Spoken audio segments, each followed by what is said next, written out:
नमस्कार, मैं एडवोकेट नरेंद्र आप सभी का स्वागत करता हूं आपके अपने चैनल कोर्ट रूम में।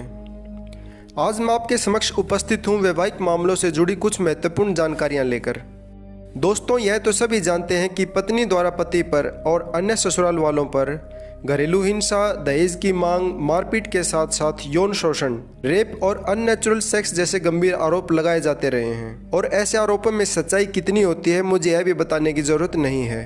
ऐसे झूठे आरोप न केवल परिवार के लिए श्राप हैं, बल्कि ऐसे आरोपों का परिणाम एक उदाहरण के तौर पर समाज में फैलकर हमारी सोच को दूषित करने का काम करते हैं और हमारी आने वाली जनरेशन को एक पारंपरिक सभ्यता, संस्कृति से भटकाकर गलत दिशा में ले जाने का काम कर रहे हैं। और यही कारण है जो हमारे माननीय उच्च व उच्चतम न्यायालय को भी इस संबंध में विचार करने की जरूरत आने लगी है और चिंता के साथ साथ इस दिशा में परिवर्तन लाने व सुधार करने की जरूरत को समझते हुए नई गाइडलाइन जारी कर डायरेक्शन देना पड़ रहा है। वैवाहिक मामलों में पत्नी द्वारा पति और उसके परिवारजनों पर अक्सर जो केस किए जाते हैं उनमें से सबसे ज़्यादा आईपीसी सेक्शन 498 के अंतर्गत किया जाने वाला केस है, जिसका मोटिव ससुराल वालों को परेशान करना और डराना होता है और जिनका कभी पुलिस से, कोर्ट कचहरी से कोई ताल्लुक वास्ता ना रहा हो, ऐसे व्यक्तियों का डर जाना भी स्वाभाविक है, कोई बड़ी बात नहीं है। और इसी डर का काफ़ी लोगों द्वारा फ़ायदा भी उठाया जाता है। 498 की एफआईआर दर्ज हो जाने के बाद ससुराल जनों को जो सबसे बड़ा डर होता है वो होता है गिरफ्तारी का और जमानत का। इसी डर के चलते अग्रिम जमानत लिए जाने की सलाह भी दी जाती है। यहाँ मैं एक बात स्पष्ट कर दूं कि 498 के मामले में अक्सर न्यायालय द्वारा रेगुलर बेल ले ली जाती है, तो आपको अग्रिम जमानत लेने की आवश्यकता नहीं है। लेकिन 498 के साथ साथ अगर अन्य धाराओं में गंभीर आरोप लगाए गए हैं तो आप अग्रिम जमानत के लिए विचार कर सकते हैं। दूसरा जो डर होता है वो होता है गिरफ्तारी का।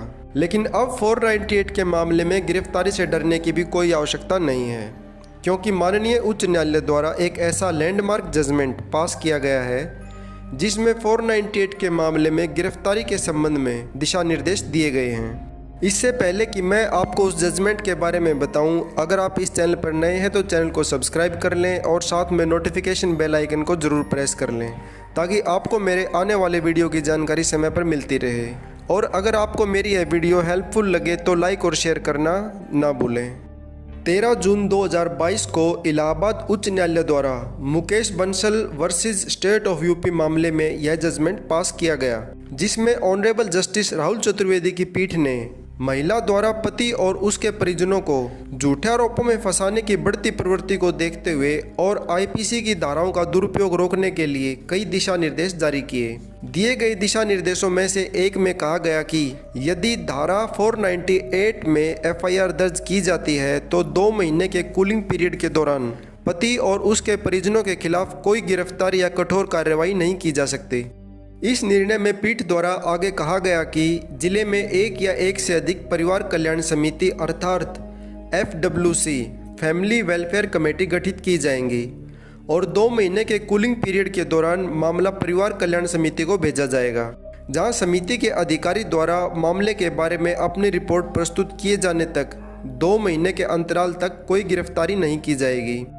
इन्वेस्टिगेशन ऑफिसर मामले की इन्वेस्टिगेशन जैसे कि मेडिकल रिपोर्ट, गवाहों के बयान से संबंधित जांच को जारी रख सकता है। लेकिन अगर शिकायतकर्ता को गंभीर चोट लगी हो या फिर 498 के साथ कोई अन्य धारा ऐसी हो जिसमें कारावास की अवधि 10 वर्ष से अधिक की हो तो गिरफ्तारी की जा सकती है। 498 के मामले में पति और उसके परिजनों पर आईपीसी के तहत आरोप तय करने से पहले उनका प्रमाणीकरण FWC के मार्फत करवाया जाएगा। केवल 498 के मामले ही परिवार कल्याण समिति को भेजे जाएंगे।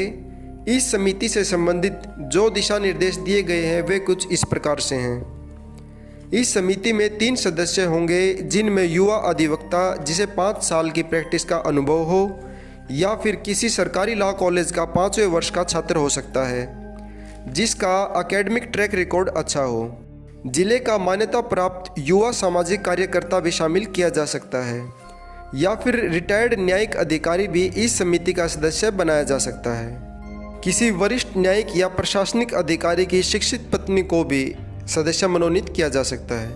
इस समिति की अध्यक्षता जिला एवं सत्र न्यायाधीश द्वारा की जाएगी।